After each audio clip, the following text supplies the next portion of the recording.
Chers compatriotes, chers enfants du Bénin, plus que jamais debout.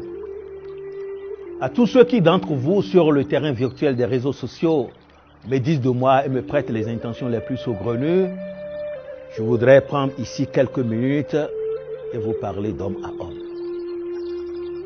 Mais avant tout propos, il y a un préalable que je tiens à partager avec tout le monde. Je n'invite à mon écoute de ce jour que les hommes qui ont une ouverture d'esprit, qui ont de l'objectivité dans le raisonnement et que Dieu n'a point privé d'intelligence. Que tous ceux qui ne se sentent pas porteurs de ces grâces se mettent de côté, qu'ils se mettent sur le bord du chemin, qu'ils ferment les yeux pour ne pas me voir passer, qu'ils se bouchent les oreilles pour ne pas m'entendre, car ce n'est pas à eux que je destine mon adresse.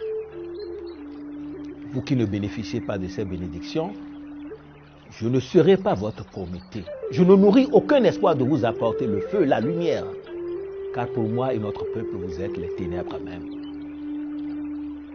Chers compatriotes, chers enfants du Bénin, plus que jamais debout,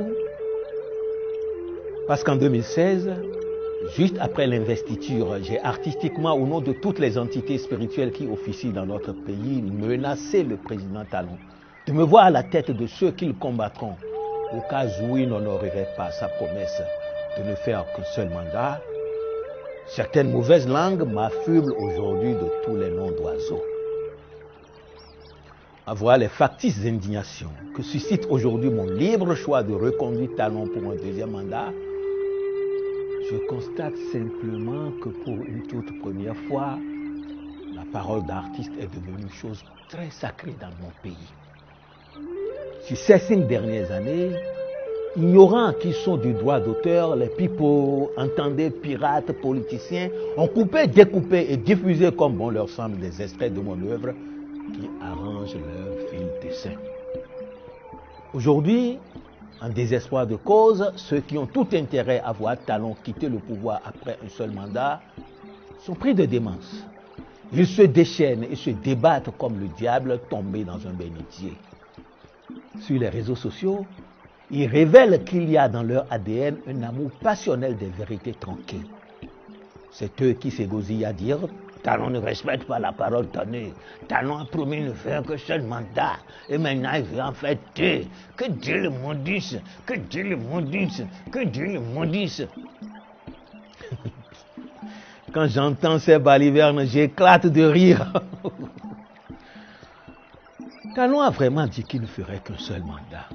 Il l'a dit parce qu'il a pensé, et je le pensais aussi, que c'est ce qu'il y avait de plus adéquat dans le contexte béninois pour qu'un président ait les coudées franches pour mener à bien son mandat. Et c'est d'ailleurs l'une des raisons pour lesquelles je lui ai accordé mon suffrage en 2016. Talon a dit qu'il ne ferait qu'un seul mandat. Mais pour qu'un tel idéal ne soit pas son seul apanage, il a voulu que cela s'impose à tous les fils de ce pays qui aspireraient à présider aux destinées de notre peuple.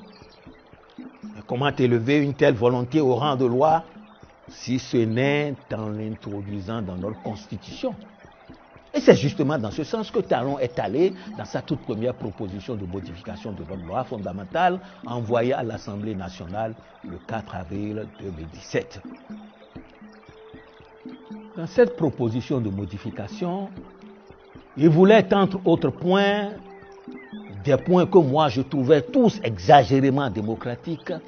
Il voulait par exemple que certains membres de la Cour constitutionnelle soient élus par leur père. Il voulait aussi que le mandat unique s'impose à tout Béninois qui désirerait briguer notre magistrature suprême. C'était une proposition de modification pleine d'idéaux et de consolidation de notre démocratie.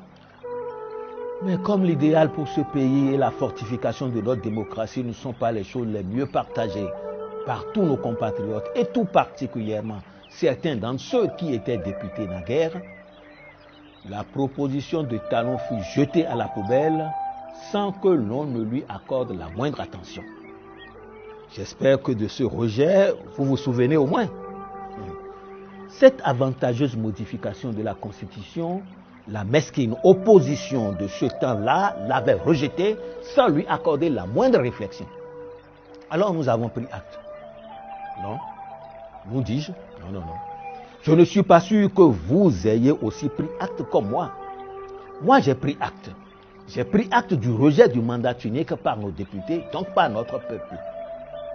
Je ne comprends pas alors les grincements de dents que vous faites retentir aujourd'hui, qu'en toute légalité, en toute légitimité, en toute dignité, Talon se déclare prêt pour un deuxième mandat. Si le mandat unique était si beau, si précieux, si attachant à votre entendement, qui d'entre vous avait levé le petit doigt ou a élevé la petite voix pour dénoncer l'apatridie des 22 misérables honorables qui dans le temps ont pesé de leur nocif poids pour empêcher le vote du mandat unique par la représentation nationale? Nous sommes dans un pays où au nom des intérêts égoïstes, l'on défie le chef. L'on prend à contre-pied tout ce que l'autorité fait. L'on aime la faire chanter pour la contraindre à la prébande. Et qui se dérobe à ce mesquin jeu est indexé par la pègre comme un dictateur. Voilà comment, à leurs yeux et à leur dire, Talon est devenu un dictateur et moi un profiteur. Étant donné que le mot conviction n'existe pas dans leur vocabulaire pour exister dans leur vie, les tarés de notre République qui n'ont pour maître que l'argent pensent que tout le monde est esclave comme eux de l'argent. Vous qui n'avez jamais le courage de vos opinions, vous osez vous attaquer à moi? N'est-ce pas sous des pseudonymes vous couvrez vos proches d'opprobre sur les réseaux sociaux? Mais moins cher compatriote du pire Akabi, qu'est-ce que vous êtes méchant, malhonnête, incorrect de ne pas avoir de suite dans les idées? Comme Talon, traitez-moi de traître. Peu m'importe. Dès le départ, Talon et moi avons bu à la source d'un même idéal. Et ceux qui autour de cette fontaine se retrouvent avec nous savent que nous ne sommes jamais sortis du sentier, du chemin, de la route, de l'autoroute que l'on s'était tracé et proposé à notre peuple pour son épanouissement. Comme Talon, traitez-moi de traître, mais sachez qu'à vos côtés, je n'irai pas battre le macadam parce qu'il y a 5 ans, j'avais dit que Talon me retrouverait sur son chemin si jamais l'envie de faire plus d'un mandat le prenait. Aujourd'hui, je vous dis que Talon fera tous les mandats auxquels notre Constitution lui donne droit. C'est comme il vous l'a déjà dit lui-même. Vous allez en souffrir, mais rien vous ne pourrez. En poussant Talon pour une poursuite de la dynamique, je suis plus que jamais en phase avec les entités spirituelles de ma terre. Ces Golissa et tous nos vaudous ne souffrent aucunement de cécité. Ils ne sont pas des imbéciles qui ne changent pas d'avis, même s'ils sont conscients que depuis l'indépendance, c'est la toute première fois que le peuple qui les adore danse vraiment au rythme du développement. Si vous doutez de mon affirmation, allez par tous les chemins de mon pays. Visitez tous nos villages et questionnez tous nos sages. Allez écouter le vent qui fait chanter les feuilles dans nos arbres. Prêtez oreilles au bruissement des eaux qui parcourent et rafraîchissent nos vallées et vallons. Ils vous diront que Talon est bon et qu'à un tel homme, l'on ne peut que délivrer le bon pour un deuxième mandat. Talon, prends-moi le deuxième mandat et fais faire encore des bons à mon peuple. C'est moi, Ignace Yatchenou, qui te le demande.